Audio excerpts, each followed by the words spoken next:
The cold marble of the hospital floor was the last thing I felt. The last sound I heard was his voice, cold and dismissive as I tumbled down the stairs, my body a broken doll. Lian, you're not worthy of me anymore. Leave with nothing. For 10 years, I had been the foundation upon which David Chen built his empire. I worked my fingers to the bone in a textile mill, my dreams and youth sacrificed to put him through 4 years of university. And he rewarded me by becoming the celebrated Professor David Chen, taking his first love, Isabella Wang, into his arms and pushing me down a flight of stairs. The darkness was absolute. Then a jolt. Not of pain but of reality. I blinked and the sterile white of the hospital was gone. Instead, I was standing in the cramped, familiar living room of my mother-in-law's house. The air was thick with the smell of stale tea and cheap cigarettes. And in the center of it all, held aloft like a holy relic, was a crisp, white envelope. A college acceptance letter. For David. Lian. Are you deaf? The shrill voice of my mother-in-law, Eleanor, sliced through my disorientation. Her chin was lifted, her expression one of entitled command. Go get your dowry passbook and hand it over. My son needs to pay his tuition. The memory of this moment, seared into my soul from a previous life, flooded back. In my past life, I had obeyed without question, my heart swelling with foolish pride for my husband. I had fetched the passbook, handed over every cent my late parents had left me for protection and sealed my own doom. But not this time.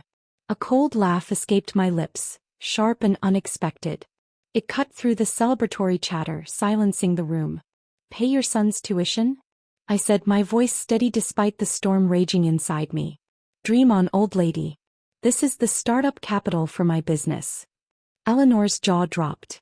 The neighbors, Auntie Lu and Mrs. Zhang, gasped in unison. Lian, have you lost your mind? Auntie Lu chimed in, her face a mask of false concern. David is your man. If he makes a name for himself, that brings glory to you too. Isn't that dowry money meant to be spent on this family? She's right, Mrs. Zhang added. A woman should think bigger. Once David becomes an official, you'll have your good days. Quit your job now. Stay home and take care of him. Studying is hard for a man. You need to support him. Their words were a venomous echo, overlapping perfectly with the memories that had led me to ruin. It was these very voices, these honeyed lies of sacrifice and future glory, that had flattered me into handing over my money, my job, and my entire identity. From that day forward in my last life, I had become the Chin family's earning machine and unpaid maid. I drew my gaze from their judgmental faces and fixed it on David. He finally deigned to look at me, peeling his attention away from the praise being showered upon him. His brows furrowed, his handsome face contorted with impatience. Mom's right, Lian, he said, his tone dripping with condescension. Don't be difficult. We're family. It's your duty to sacrifice. Once I succeed, you'll get your share of the benefits. The same line. Word for word. My heart, which had already turned to ice the moment he pushed me down the stairs in my last life, didn't so much as twitch. I suddenly laughed, the sound sharp and clear, a discordant note in the room full of empty flattery. Everyone froze. David's face darkened. What are you laughing at? He snapped. Have you finally lost your mind? I'm laughing at all of you, I said, rising slowly from my chair. I brushed imaginary dust from my simple skirt, a gesture of utter dismissal. What dreamers you are. I walked to the table, the centerpiece of their adoration. I picked up the acceptance letter they treated like treasure, feeling the weight of my past suffering in its crisp paper. And with a clean, decisive motion I ripped it in half. The sound was like a gunshot. Why should my money pay for your tuition? Eleanor reacted first, her shriek slicing through the stunned silence. You cursed woman. How dare you? I'll kill you. She lunged at me, claws outstretched. But I had anticipated this. I sidestepped easily and she crashed to the floor with a grunt, her momentum sending her sprawling. David snapped out of his shock, his eyes bloodshot with rage. Lian, are you crazy? He rushed forward, his hand raised to strike me. I had endured countless blows from him in my previous life, cowering each time. But this time I caught his wrist firmly in midair. Years of labor at the textile mill had given me a strength his bookish hands couldn't match. He struggled, but he couldn't break free. I stared at him, my gaze cold and steady. If you dare hit me, I said, each word dripping with chilling clarity. You'd better think about the consequences. Something in my eyes, the fire of a life already lived and lost, the cold certainty of revenge, froze him to the core. His movement halted. The neighbors erupted. She's possessed. She tore up a college acceptance letter. This is the end. The Chin ancestors must be rolling in their graves. Quick, tape it back together. In the midst of the uproar, I flung David's hand away. My voice wasn't loud, but it carried into every ear clear as day. David, we're getting a divorce. The word hung in the air, sucking all the sound from the room. David stammered, standing there in stunned disbelief. Eleanor froze mid-tantrum on the floor, jerking her head up to stare at me as if I'd grown a second head.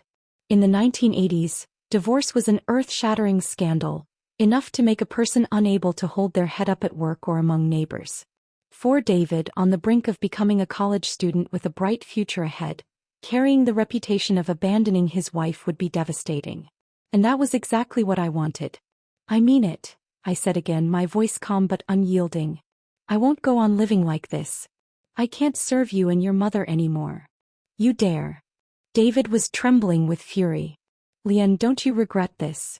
The only regret I have, I said, looking straight at him with eyes stripped of all warmth, is marrying you. I didn't bother with the chaos erupting around me. I simply turned and walked away. David tried to lunge forward to stop me, but several neighbors, finally useful, caught hold of him. David, calm down, they urged. Talk it over. Quarreling between husband and wife is normal. You fight at the head of the bed but make peace at the foot of it. Don't push things to divorce. On the floor, Eleanor began pounding her thighs, wailing dramatically. Why is my life so bitter? I married such a cursed woman. She's ruined my son's future. I didn't look back. I walked out of the house that had suffocated me for what felt like a lifetime, the sounds of their hysterics fading behind me. The air outside, thick with the humidity of a summer evening, had never felt so fresh, so free. This time I didn't run to my parents' house. In the past, every time I was wronged, I had fled home, only for my well-meaning but traditional parents to urge me to endure it. They were honest, hard-working factory workers who believed a married woman should make her husband's family her sky. If I told them I wanted a divorce, it would only earn me a lecture about perseverance. But this time I was determined to live for myself. I went straight to a shabby guest house, using the few coins in my pocket to rent the cheapest room available. Lying on the lumpy single bed, the springs digging into my back, I forced myself to stay calm and began mapping out my future. First came money. My dowry was a savings account with 300 yuan, my parents' half a lifetime of sweat and toil. In my previous life, that money had gone straight to David's tuition. In this life, it was sewn into the lining of my underclothes, my only guarantee. It would become my first pot of gold. Next was the divorce. It had to happen, and quickly. I couldn't give David or Eleanor time to rally public opinion and bind me with guilt and morality. And then business. The winds of reform and opening up were sweeping across the country in the 1980s. With courage and vision, opportunities glittered everywhere. I carried with me the memories of the decades to come, the knowledge of trends and demands. That was my greatest capital. I would go into the clothing trade. I knew better than anyone what designs, flared pants, batwing sleeves, puff shoulders, would lead the trends in the years ahead. The conservative, formless dresses of the present were a blank canvas waiting for my brush. As I finally drifted into a restless sleep, the image of David's furious, shocked face was the last thing in my mind. But it didn't frighten me. It fueled me. The game had changed. And this time I was writing the rules. The very next morning I went to the bank. The teller, a young man with thick-rimmed glasses, eyed me with surprise as I slid the passbook across the counter and asked to withdraw the entire 300 yuan. It was a small fortune. When he handed me the thick stack of bills, I felt a steadiness I had never known before. This wasn't just money, it was my freedom clutched in my hand. My next stop was the district marriage registration office. The clerk, a woman in her 40s with kind eyes and a weary expression, looked at me in surprise when I stated my business. "Young lady, you'd better think this through," she said, her voice low. "Divorce isn't a game. It's a serious matter." "I've thought it through," I told her, my voice firm, leaving no room for doubt. "And your husband? Does he agree?" "He doesn't. That's why I came to ask if one side insists on divorce, what's the procedure? She sighed, a sound heavy with the weight of countless broken marriages she had witnessed. There's consensual divorce or litigation. Consensual is fastest, but both parties must agree. Litigation is more troublesome, but if your reasons are solid, the court will grant it. She leaned forward slightly. For example, domestic violence. I thanked her, my mind already calculating. David and Eleanor wouldn't find me at the guest house, so they would undoubtedly swarm my parents' home. I had to get there first to prepare them. Sure enough, as I approached my parents' apartment building, I heard Eleanor's shrill voice, a saw cutting through the quiet afternoon, wailing for sympathy. You must give me justice. Your daughter Leanne has gone too far. She tore up my son's college acceptance letter, and now she wants to divorce him. My parents' door was shut tight, but a crowd of neighbors had already gathered on the landing, their faces a mixture of pity and morbid curiosity.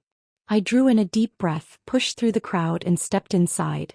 Mom, I'm back. The moment my mother saw me, her eyes turned red. She rushed over and clutched my hands, looking me over from head to toe as if checking for broken parts. Leanne, where have you been? You scared me half to death. My father sat on the worn sofa, his face dark as iron, saying nothing. The weight of his silent disappointment was a physical pressure in the room. Eleanor leapt up from the floor the instant she spotted me, pointing a bony finger at my nose. You've got the nerve to come back, you poisonous woman. Hurry up and return with me, apologize to David and hand over your savings book. I'm not going back and you're not getting the money, I said, my voice unnervingly calm as I stared her down. Eleanor, if you dare to make trouble in my house again, I'll report you to the police for harassment. She froze, completely thrown. The meek, obedient daughter-in-law she was used to bullying was gone, replaced by this cold, defiant stranger. My father slammed his hand on the coffee table, the sudden noise making everyone jump. Leanne, what do you think you're doing? Is that any way to speak to your mother-in-law? Dad, I said, my chest tight but my eyes steady.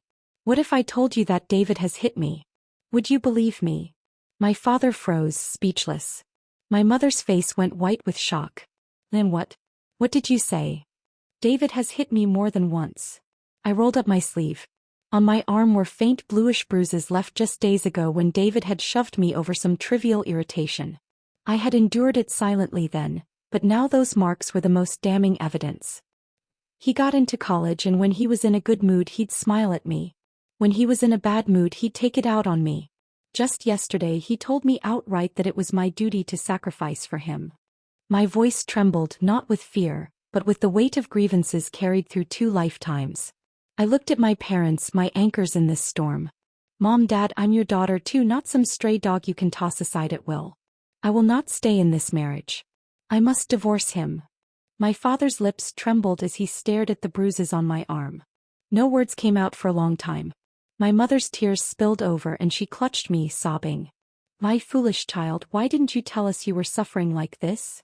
Eleanor's eyes darted around and she immediately snapped back with venom. Lies. You probably bumped yourself and now you're framing my son. What a wicked heart you have. Lies or not? I replied coldly. We can have a doctor examine me.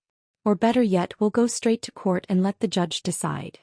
At the mention of court, Eleanor's bluster collapsed. Fear flickered across her face.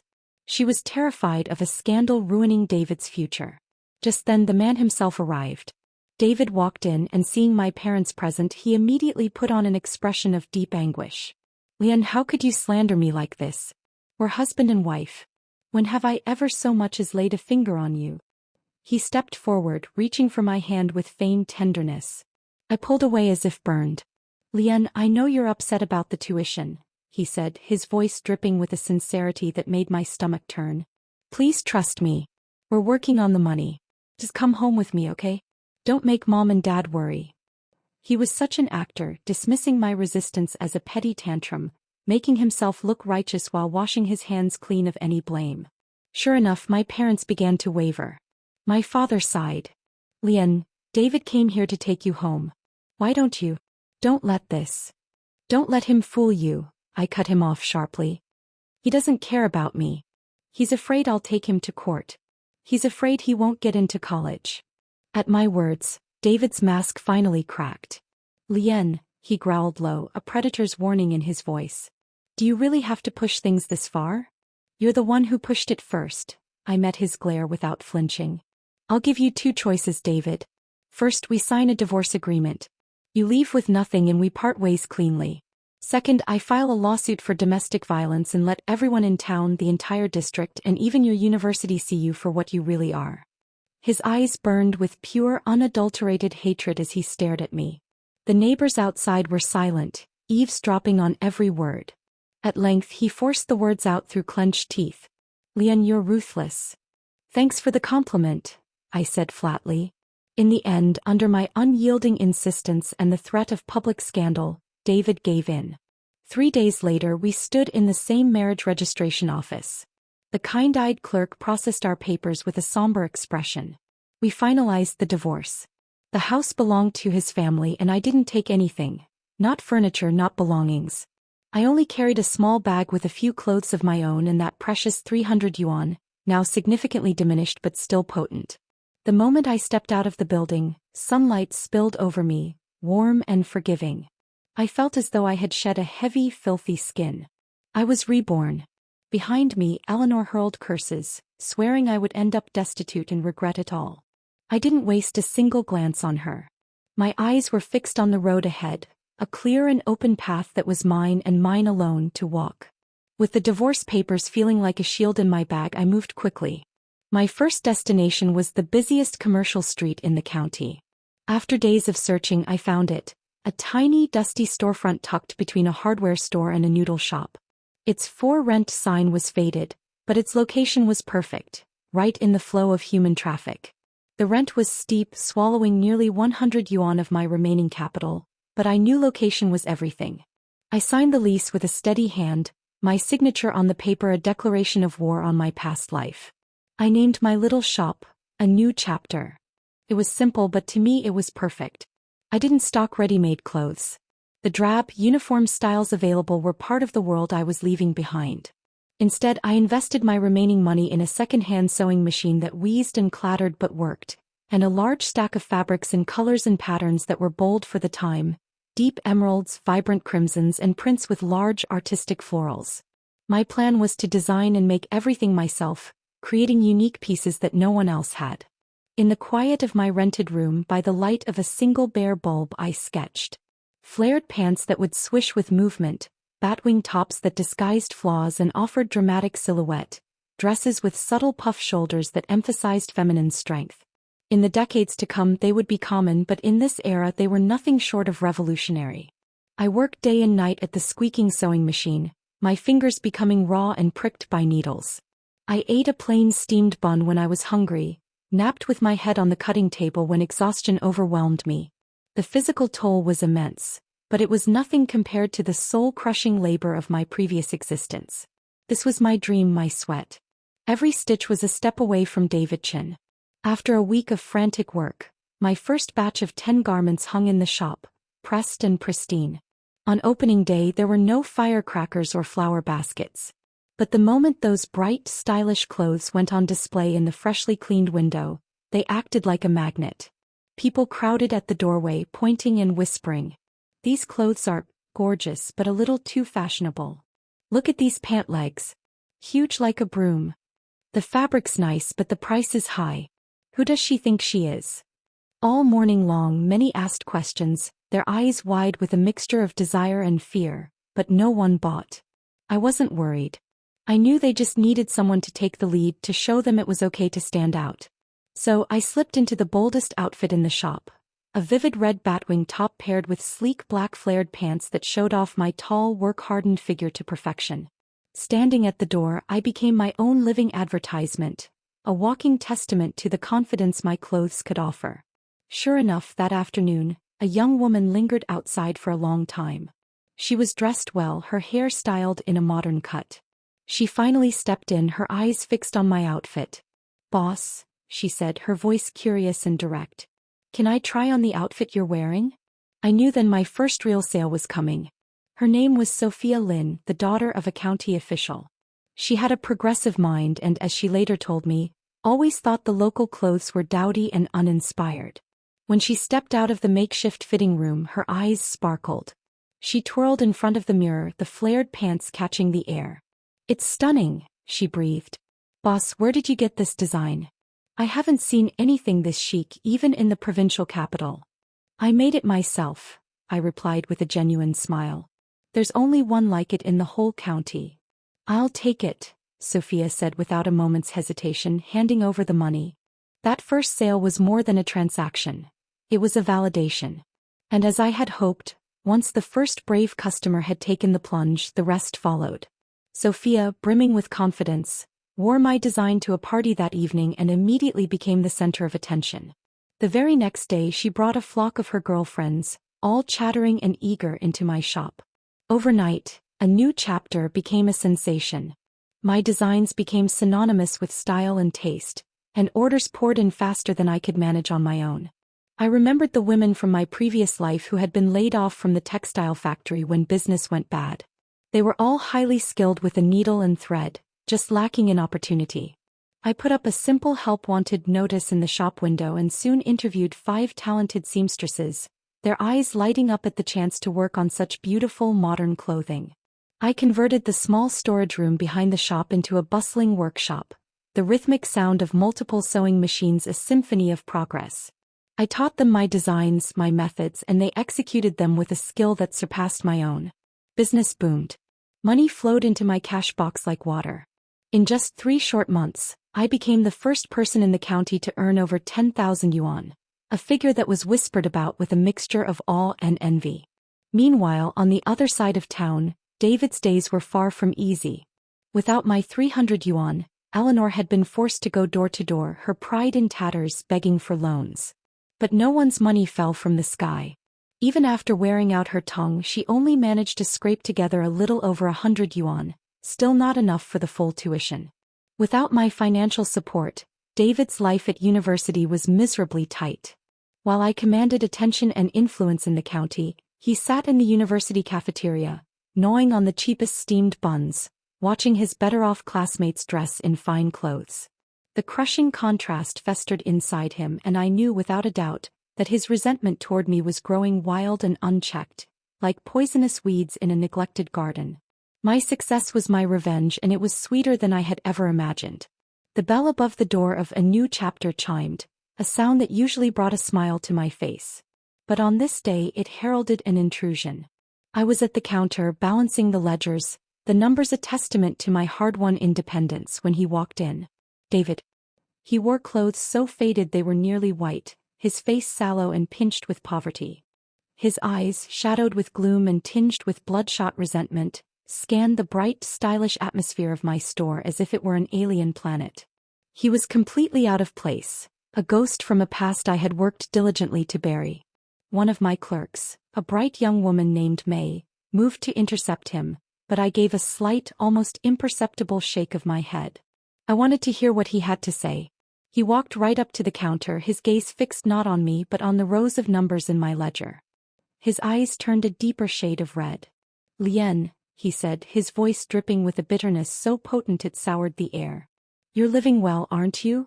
"Thanks to you," I replied coolly, not even looking up from my books. "Not bad." "You planned this all along, didn't you?" he accused, his voice a low growl. "Divorcing me while lining up your escape route." At that I finally raised my eyes. The man before me was a shell of the arrogant scholar I had once known. Poverty and envy had carved new, unpleasant lines into his face. "David," I said, my voice flat, "do you really think the whole world should revolve around you? Did you expect me to break down, cry my eyes out, and starve once I left you?" My words caught in his throat, leaving him speechless for a moment. The truth, it seemed, was an inconvenient thing. At last he forced out his real purpose, his tone stiff and entitled as though I owed him the favor. "I came today to borrow some money." I laughed, a short, humorless sound. "And why would I give you money?" "Because we were husband and wife once," he said, his shameless confidence breathtaking. "You're rich now. What's the harm in helping me a little?" "We're divorced," I reminded him, my voice like ice. "And I have no obligation to help an ex-husband, especially not one who beat his wife and cared for nothing but himself." With every word I said, his face darkened further, the the mask of civility crumbling to reveal the ugliness beneath. Lien, don't push me too far. His voice dropped to a menacing whisper, his eyes flashing with a danger I recognized from my past life. You're just a woman running a business this big.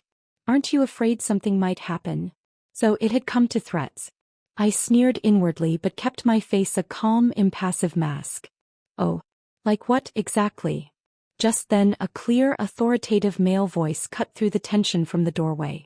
Like I could make sure he's the one something happens to first. I looked up and my breath caught. A man in a crisp green military uniform stood there, tall and commanding. His features were sharp and striking, his posture ramrod straight. On his shoulder gleamed the insignia of a captain. It was Alex Gua, a neighbor from my past life who I knew would later rise to prominence as a high-ranking officer. In my previous existence, we'd never exchanged more than a polite nod. I only ever glimpsed him from afar in the military compound, a stern, unsmiling figure in his perfectly pressed uniform. Our lives had been parallel lines, destined never to cross. So why was he here now, stepping in to shield me? David saw the insignia on Alex's shoulder and his bravado crumbled, though he tried to bluff. Who are you? This is between us. It's family business. Stay out of it. Family business? Alex stepped closer until he was at my side, a solid, reassuring presence. His gaze swept over David, cold and assessing. She's divorced you. Threatening her here isn't family business, it's harassment. Do I need to call the police station and let them decide? David's face flushed an ugly shade of purple. He was just a poor student, and in front of a military officer of Alex Gua's obvious standing, his bluster shrank to nothing. No one in their right mind would dare challenge such authority. I was just joking with her, David stammered, his eyes darting towards the door. Joking? Alex's sharp eyes narrowed. My soldiers bleed and die on the battlefield to protect the lives and property of the people, and you stand here threatening a law-abiding businesswoman, then call it a joke? His authority was overwhelming. With just a few words he had David breaking out in a cold sweat, his shoulders slumping in defeat. I've got something else to do. I'll leave now. Throwing that out, David turned tail and fled, utterly humiliated. The shop quieted down. The other customers who had been watching with wide eyes, slowly returned to their browsing, casting curious glances our way. I studied the handsome man before me, my heart still beating a little too fast. Thank you, Captain Gua, I said, my voice softer than I intended. But why did you come here? Alex let go of his sharp, commanding aura, his gaze softening when it fell on me. My younger sister's birthday is coming up. I wanted to buy her something nice. People told me this shop has the most beautiful clothes in the county. I suddenly remembered he did have a younger sister, a cheerful girl named Lily. Please take a look around, I offered, my business owner persona returning. Pick whatever you like. I'll give you a discount. But he shook his head, his dark eyes steady on mine. No need for a discount. I came here to buy clothes. Then his voice softened further. I didn't scare you just now, did he? No, I said with a small, genuine smile. But thank you really. It was nothing to you, but it meant a lot to me. He paused, then added, his tone earnest. Stay away from people like him, Lien. If you run into trouble, you can always come to the compound and find me. His words sent a flicker of warmth through my chest, a sensation so foreign and comforting it nearly brought tears to my eyes. Across 2 lifetimes aside from my parents, this was the first time someone had sincerely offered to protect me. I will. Thank you, Captain Gua. Alex, he corrected gently. Alex, I repeated, the name feeling strange yet familiar on my tongue. He didn't say more, just gave a small, formal nod before turning and leaving. I watched his tall, upright figure retreat, feeling something stir in my heart that I couldn't quite name, a fragile, hopeful thing I thought had died in me long ago.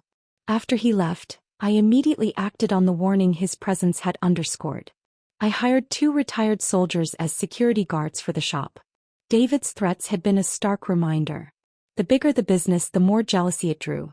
My safety and the safety of my dream had to be guarded. My empire was expanding, and soon I was no longer content with just one shop in the county. My eyes turned to the provincial capital. With the money I'd earned, I rented a prime storefront in the busiest commercial center there. Renovations, hiring, and training all progressed in an orderly way, the blueprint of my success being replicated on a grander scale. But just as my branch store in the capital was about to open, someone else unexpected came looking for me. A woman whose face was etched into my memory as the catalyst of my first downfall.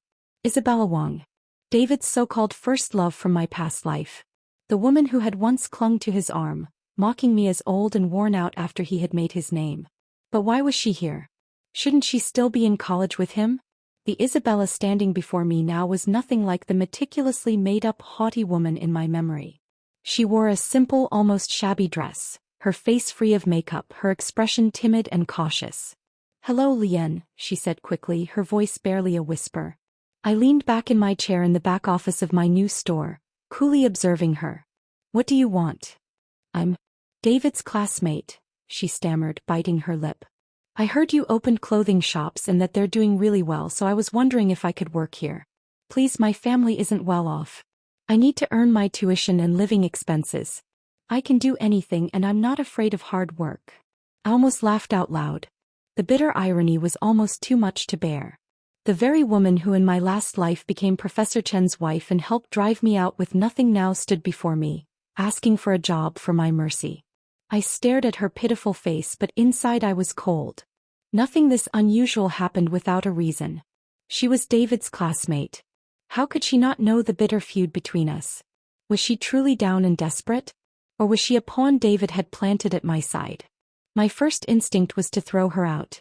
But a colder, more calculating thought prevailed. I wanted to see exactly what kind of play she and David were planning to stage right in front of me. "I'm not hiring," I said flatly, testing her. "Lien, please." She rushed a step closer, her eyes welling with tears that seemed a little too perfectly timed. "I'm begging you. Give me a chance. I don't even need a salary, just food and a place to stay." "No salary?" That settled it. Something was definitely off. My fingers tapped lightly against the desk as I changed my mind. I gave her a faint, calculated smile. "All right, since you're so sincere, I'll give you a chance. You can start work tomorrow." I wanted the snake where I could see it. And I was no longer the naive woman who would be charmed by a pretty, pitiful face. I was the hunter now, and Isabella Wong had just walked into my trap. Isabella started work the next day at the new provincial branch. I arranged for her to be an ordinary clerk, nothing more. And her performance was, to my immense suspicion, impeccable. She was always the first to arrive, sweeping the floors before anyone else was even awake.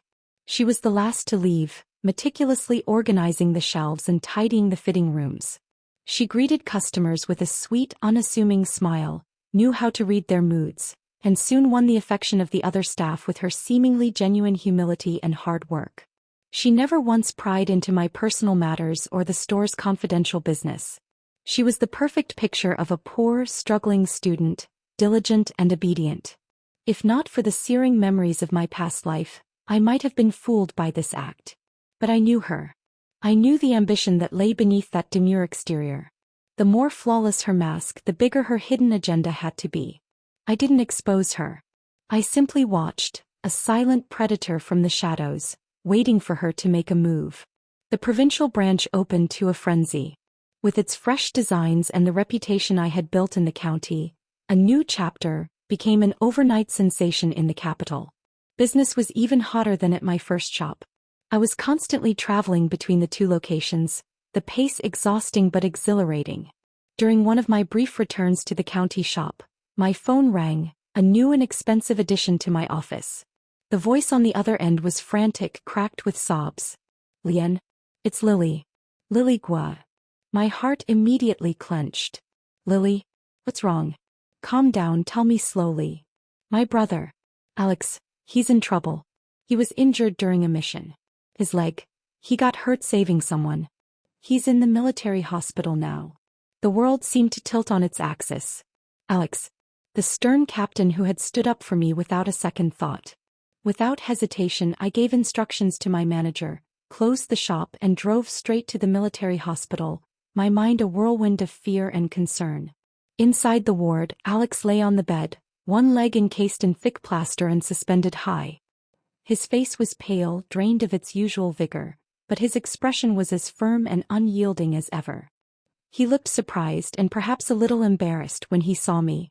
Lian, why are you here? Lily called me, I said, walking to his bedside. My chest tightened as I glanced at the suspended leg. Is it serious?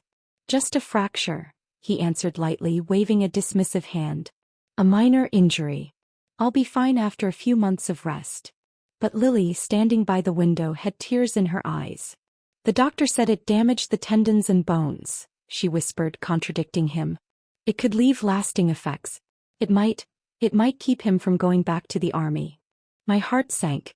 For a soldier like Alex, a man born for duty and command, nothing could be more devastating than being permanently grounded. Don't listen to her, Alex frowned, though I saw the flicker of fear in his own eyes. There are plenty in the army who've been hurt worse than me. I'm not that fragile. During his hospital stay, I visited every chance I got. I brought him homemade bone broth, kept him company during the long, boring hours, and shared amusing stories from the shops. He was mostly a quiet listener, but little by little, the weariness and frustration on his face would fade when I was there. Without realizing it, a deep, unspoken bond was forming between us, forged in the quiet moments of his convalescence. One day, as usual, I walked into the ward carrying my thermos. But the sight that greeted me stopped me cold, a chill that had nothing to do with the hospital's sterile air.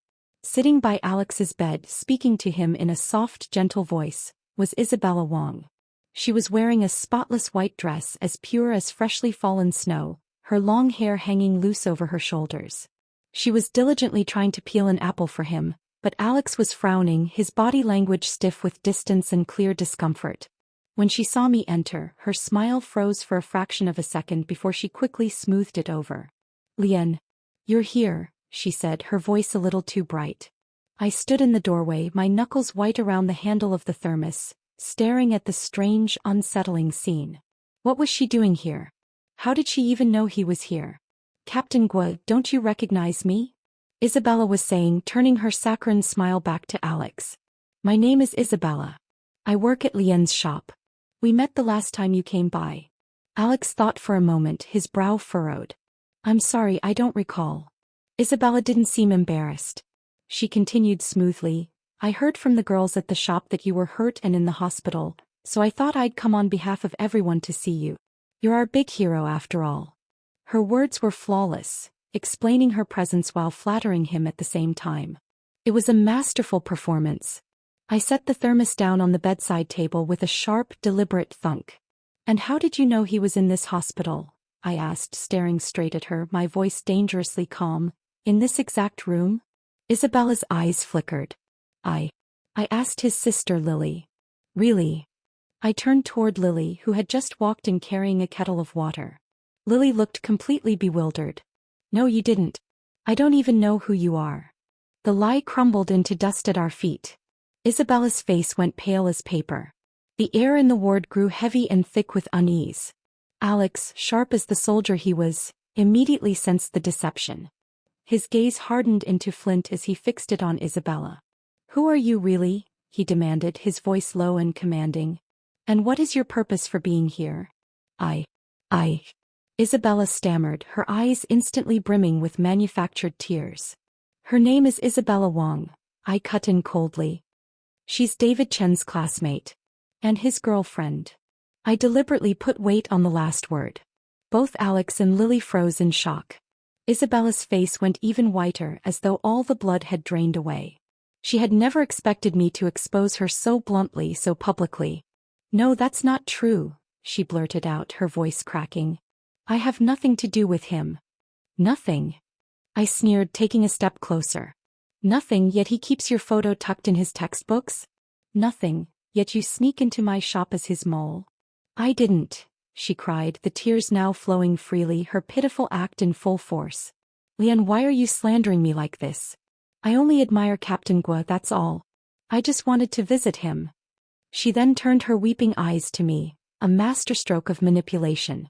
Or is it because you still have feelings for David? So when you see me, you assume I'm here to steal a man from you? What nonsense. Lily snapped, stepping forward. Though kind-hearted, she wasn't stupid and she trusted me implicitly. Lian isn't like that.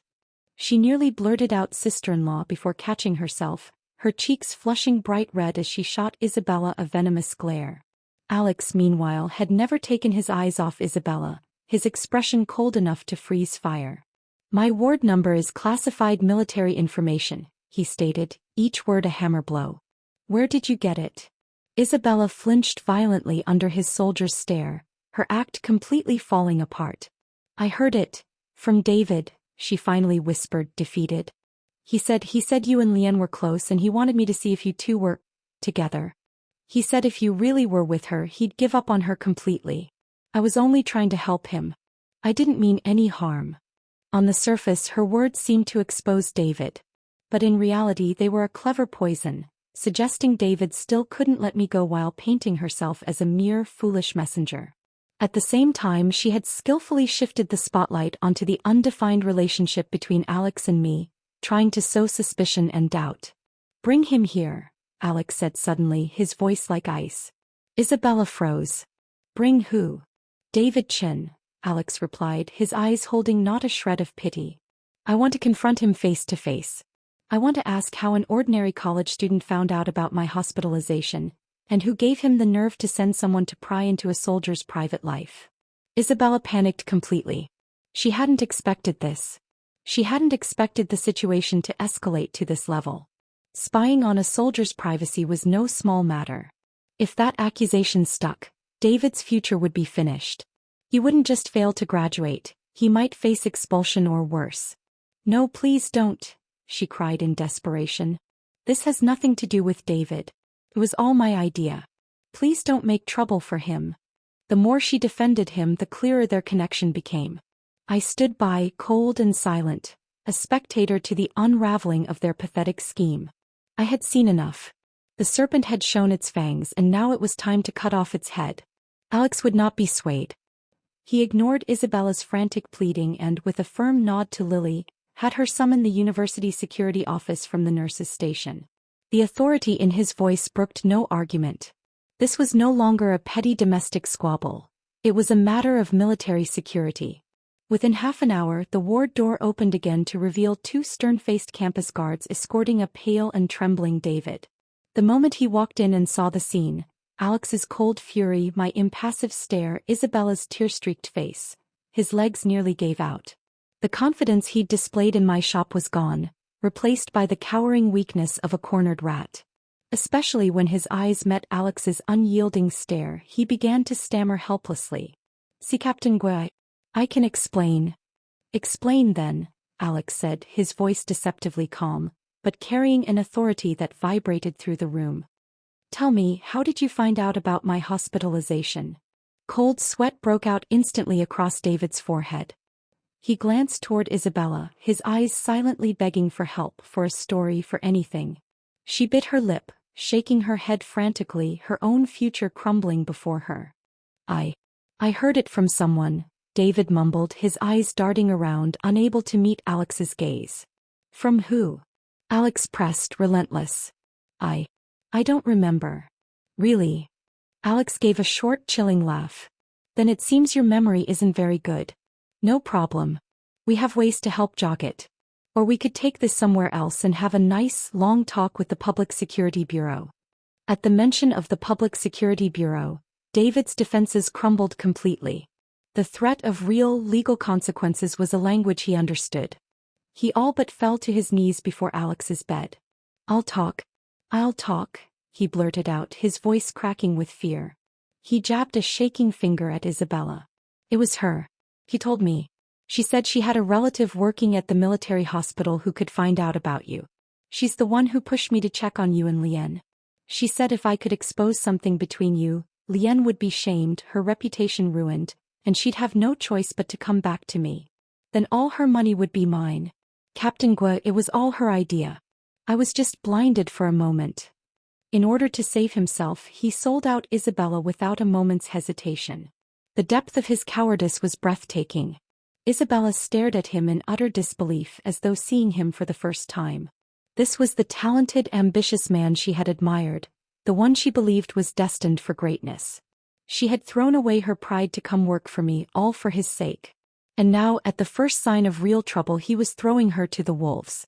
"David, you liar," she screamed, her voice raw with betrayal. Liar! David shouted back, his face twisted with a venomous rage now that the facade was gone. If it weren't for you whispering in my ear day after day, telling me how rich Lien was, telling me that if I could win her back I'd rise to the top overnight, do you think I'd have thought of this on my own? Isabella, don't pretend your conscience is clean. The ward erupted into a chaotic spectacle, a perfect, pathetic display of dog-eat-dog. They hurled accusations back and forth, their shared resentment and selfishness laid bare for all to see. I folded my arms, watching with a sense of grim satisfaction. This was the true face of the people who had destroyed me in another life. They were small, petty, and ultimately their own worst enemies. Alex watched the display with cold disdain until he'd had enough. Enough, he commanded, and the room fell silent. He looked at the guards. Please escort them out. I will be filing an official report with the university and the relevant authorities. Malicious intrusion into a soldier's privacy and attempted extortion are serious matters. Both David and Isabella were led away, their futures shrouded in a heavy, dark shadow. Expulsion was now the least of their worries. David's dream of becoming a professor hadn't even begun, yet it was already crumbling into dust. In the quiet that followed, I let out a breath I didn't realize I'd been holding. The immediate threat was over. A month later, Alex was discharged from the hospital. His leg had healed well, and the doctors were optimistic that with dedicated rehabilitation he would be able to return to his unit. The day he was released, I went to pick him up. He had changed into simple civilian clothes, a plain white shirt and dark trousers, which softened the sharp edges of his military bearing. He looked younger, more approachable, like the boy next door rather than the formidable captain. Lien, he said solemnly as we stood outside the hospital doors, the sun warm on our faces. Thank you. For everything. Friends don't need to be so polite, I answered, smiling up at him. He looked down at me, his dark eyes serious. Not just friends, he said, his voice low. For a moment, it felt like starlight flickered in their depths. Lien, But before he could finish, the moment was shattered. A doctor in a white coat came running toward us, his face ashen, gasping for air. Captain Gua. Something's wrong. Your sister's been kidnapped. The world stopped. The color drained from Alex's face and I felt my own blood run cold. What happened?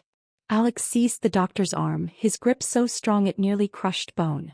I don't know all the details, the doctor stammered, terrified. The kidnappers called the hospital directly. They said your sister is in their hands and they want you to take 100,000 yuan to the abandoned factory in the west of the city. Alone. No police. If anyone follows or you report it, they'll kill her. 100,000 yuan. In 1986, it was a fortune beyond imagination, a king's ransom. The target was obvious. It wasn't just Alex they were after. It was his connection to me, the county's first 10,000 yuan household. My success had painted a target on his back, on sweet, innocent Lily's back. Alex's fists clenched so hard his knuckles cracked, a fury like I had never seen blazing in his eyes. He was a soldier, a protector, and someone had dared to touch his family. Calm down, I said, grabbing his hand. My own was cold, but I willed it to be steady. Now's not the time for anger. Right now, Lily's safety matters most. My touch seemed to ground him. He drew in a deep, shuddering breath, then turned to me, his expression tortured. Lien, stay out of this. I'll handle it myself. How could I not be involved? I insisted, my voice firm. Lily was dragged into this because of me, because of my money. I'll put up the ransom. We can get the money. This isn't about money, he said, his voice fierce with protective fear. They're desperate criminals. It's far too dangerous for you to be involved. We argued, a frantic, hushed debate on the hospital steps, neither of us backing down out of concern for the other. Finally, we reached a tense compromise. We would call the police, but we would use his military connections to ensure it was handled with the utmost discretion and force. Alex contacted senior officers at the Public Security Bureau. The case was taken with the highest priority. A special task force formed immediately. But the kidnappers were cunning. Their demand for Alex to come alone, forbidding any communication devices, meant the police couldn't monitor or track him in real time. The only option was a perilous plan. Alex would pretend to comply, carrying a bag with fake money, while the police set up a silent, wide perimeter around the factory, ready to storm in once the kidnappers showed themselves. He was to be the bait. No, I was the first to object, my heart in my throat. It's too dangerous. What if? There are no what ifs, he cut me off, his eyes unwavering, the soldier taking over. I am a soldier. Protecting the people is my duty. And this time it's my sister. My throat tightened, all my arguments dying before the absolute conviction in his gaze. I knew I couldn't change his mind. Before he left to prepare, he pressed a small, sealed envelope into my hand. Lien. His voice was low and gentle, his eyes locked on mine with an intensity that stole my breath. If I don't come back, give this to my parents. The thin envelope felt heavier than a slab of gold, a terrible weight in my palm. I clutched it tightly, my fingers trembling as I watched him walk away, his figure straight and proud, heading straight into the heart of danger. Every minute that passed was its own form of torture. In the makeshift command center set up in a van several blocks away, I stared at the silent monitors with the stone-faced officers, the screens showing only the desolate, silent perimeter of the abandoned factory. Inside there was nothing. No sound, no movement. My thoughts spun wildly. His leg. Was it strong enough? How many kidnappers were there? Were they armed? Was Lily hurt? Just as the panic threatened to consume me, a sharp, unmistakable crack echoed through the radio. A gunshot. I shot to my feet, my heart slamming against my ribs like a wild bird. Every officer in the van jolted, their expressions turning to granite. Action! The commander barked. Sirens wailed to life, screaming through the quiet city as police cars roared toward the factory from every direction. I didn't think. I bolted from the command center, jumped into my car and sped after them, a silent prayer screaming in my mind. Alex, you must be safe. You must. I arrived at the abandoned factory to a scene of controlled chaos. The area was already cordoned off by police, their figures moving with swift, practiced efficiency. I was stopped behind the barricade, my hands gripping the cold metal, my knuckles white. I could only watch from afar, my heart pounding a frantic, terrified rhythm against my ribs. Soon the main doors of the factory swung open. 2 officers dragged a man out in handcuffs. Even from a distance, even with his head bowed, I would know that silhouette anywhere. It was a shape etched into the darkest parts of my memory. It was David. My brain went blank, unable to process the sight. He was the kidnapper. The mastermind behind this. The sheer, stupid audacity of it was staggering. His envy, his bitterness had curdled into this. A violent, desperate crime. Moments later, another figure emerged from the factory. Alex. He was striding out, but he was carrying someone in his arms, a limp form drenched in blood. His own arm bore a deep, horrifying knife wound, the white of bone nearly visible, his sleeve soaked a deep, alarming crimson. But the person he carried wasn't Lily. It was Isabella Wong. She had been shot in the chest, her white dress now a grotesque canvas of red. She was unconscious, her face a ghostly pale on the brink of death. From another corner of the factory, a team of police escorted Lily out. She was wrapped in a blanket, her face streaked with tears and grime, terrified but mercifully physically unharmed.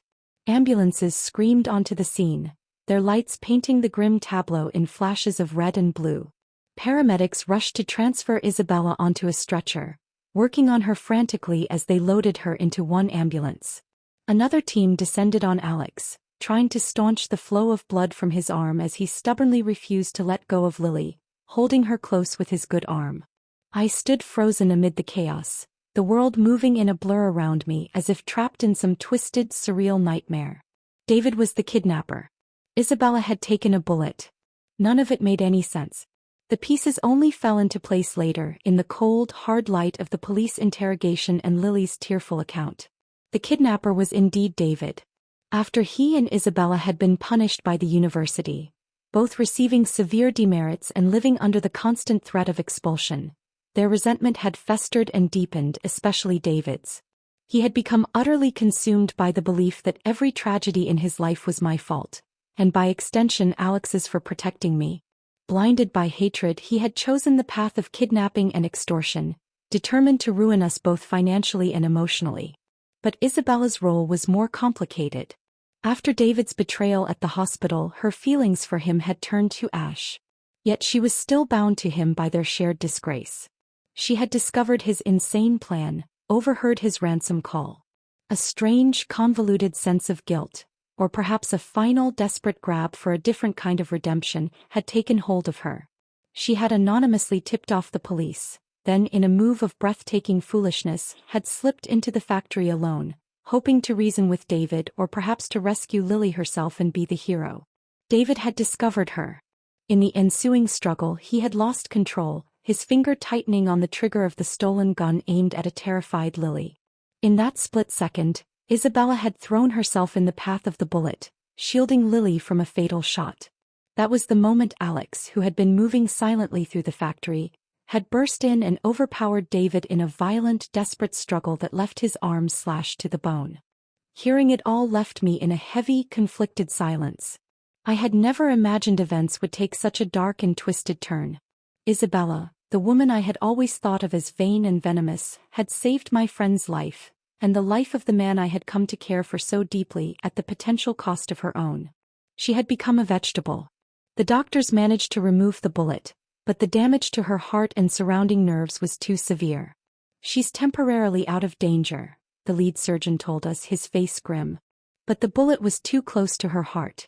"The damage is severe. Whether she wakes up depends entirely on her will now." David, charged with kidnapping, attempted murder, and a host of other crimes, was swiftly sentenced to life in prison. At just over 20 years old, his bright future was not just dimmed. It was extinguished, replaced by the endless gray of a prison cell. His mother, Eleanor, couldn't bear the final, crushing blow. The shame and grief shattered her mind, and she was committed to a mental asylum, her wails echoing in a different kind of cage. A once fiery entanglement, one that had defined and destroyed my first life, had ended in the most devastating way imaginable. I visited Isabella a few times in the long-term care facility. She lay motionless in the sterile white bed, a breathing doll connected to a symphony of whirring and beeping machines. I didn't know what had been in her heart when she stepped into that factory. Was it atonement for her role in my past suffering? Was it a twisted admiration for Alex's strength, a desire to prove herself worthy in his eyes? Or was it simply the final dramatic act of a woman who had always defined herself through the men in her life? Perhaps even she hadn't known. I paid all her medical expenses and hired the best private caretakers money could find. It wasn't forgiveness, not exactly. It was a complicated acknowledgement of a debt I never wanted to owe. It was the only thing I could do for her. Alex's arm healed well, the surgeons assuring him that with time and therapy, it would leave no lasting damage to his military career. The ordeal had been a trial by fire for both of us, and having gone through that life and death terror together, the thin, unspoken veil between us finally tore apart. The night before he was set to return to his unit for light duties, he asked me to walk with him by the lake in the military compound. The evening breeze was gentle, carrying the scent of blooming magnolias. The moon was bright and clear, its reflection shimmering on the dark water. "Lien," he suddenly stopped, his voice steady but tinged with a vulnerability I had never heard before. He turned to me, the moonlight etching the strong lines of his face. "Did you read that letter?" I froze for a moment before realizing he meant the one he'd given me before walking into the factory, the one that had felt like a last will and testament. I shook my head, a lump in my throat.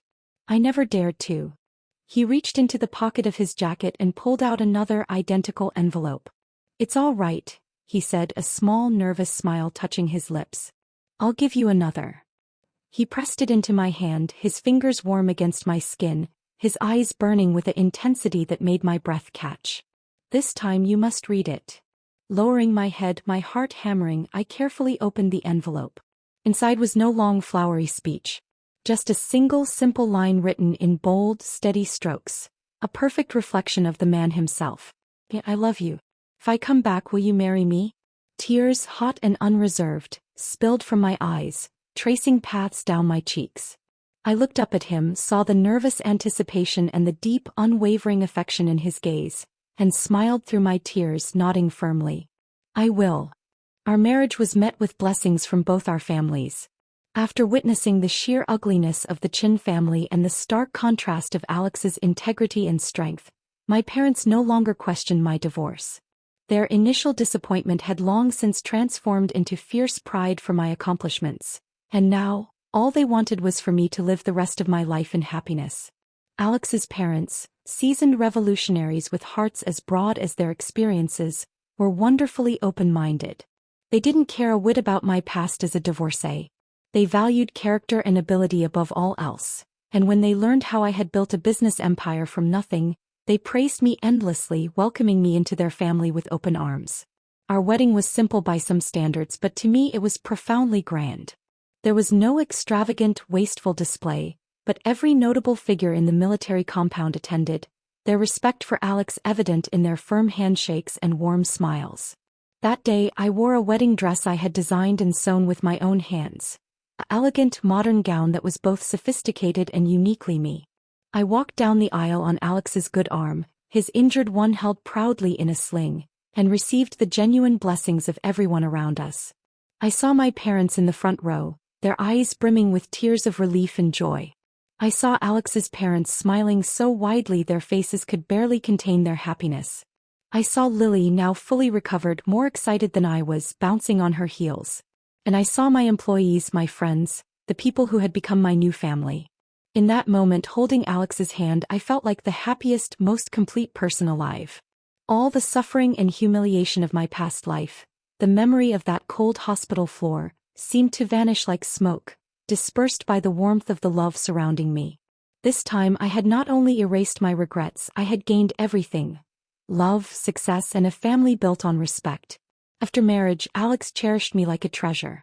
He wasn't a man of many words, but he expressed his love in every action, every quiet gesture.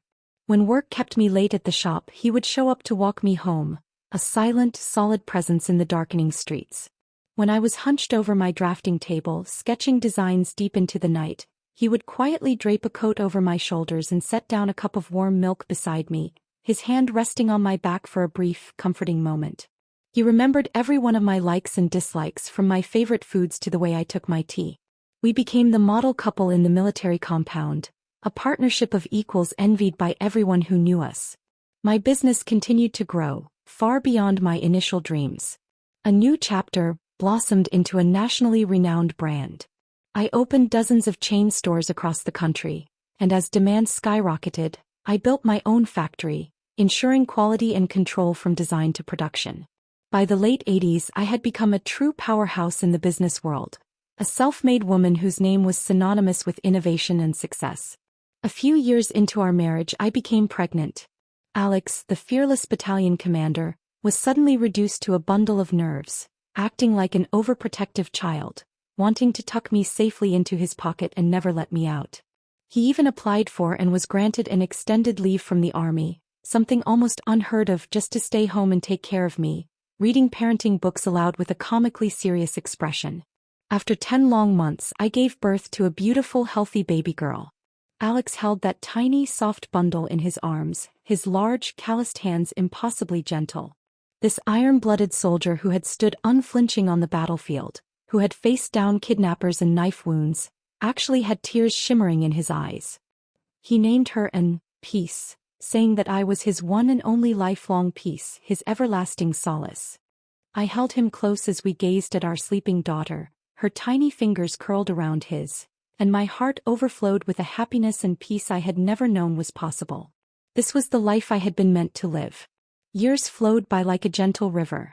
Our daughter and grew into a graceful, intelligent young woman. She inherited my head for business and Alex's quiet strength and moral compass, becoming the admired top student of her school. By the time she was a teenager, my clothing empire had gone global, with stores in Paris and New York. I had long since stepped back from day-to-day management, entrusting the operations to the capable team I had built, freeing up my time for my family. Alex had risen to the rank of division commander, his responsibilities immense. Yet no matter how heavy his duties, whenever he had time he devoted it all to me and in. He would clumsily massage my shoulders after a long day or sit with me in comfortable silence on the porch, his hand finding mine. We never spoke of earth-shattering vows or dramatic declarations. Our love was woven quietly into the fabric of our daily life, as gentle, steady, and life-sustaining as flowing water. On my 40th birthday, Alex managed to secure a few days of leave. He personally cooked a full table of all my favorite dishes, the kitchen a hilarious disaster zone by the time he was finished. After dinner, with an giggling conspiratorially beside him, he brought out a small velvet box. Opening it, I saw a beautifully crafted diamond ring glittering in the soft light. Then, to my utter astonishment, Alex dropped to one knee, looking up at me with eyes full of the same sincerity and deep affection I had fallen in love with years ago. "Liane," he said, his voice thick with emotion. "Years ago times were hard and I could only give you a simple wedding. I've never felt I did enough. Now I want to ask you again. Will you marry me once more?" I looked at him, at the starlight of our shared years shimmering in his gaze, and then at our daughter, now taller than me, laughing and cheering us on. Laughter of pure, unadulterated joy spilled from my lips, but before I knew it, happy tears were streaming down my face. I reached out my hand and let him slip the ring onto my finger, next to my original, simpler wedding band. "I will, Alex," I whispered, my voice choked with emotion. "I will. Whether in the past or now, I will always be willing." All the shadows of yesterday had long been dispelled, not by vengeance, but by his deep, steadfast, and unwavering love. He was my peace, my partner, my second chance. Outside, the sunlight shone warmly, the breeze was gentle, and in my heart, there was nothing left but a clear, open, and brilliantly lit path ahead, stretching out into a future I had built with my own two hands, and would walk hand in hand with the man I loved. My new chapter was still being written, and every word was a gift. The end.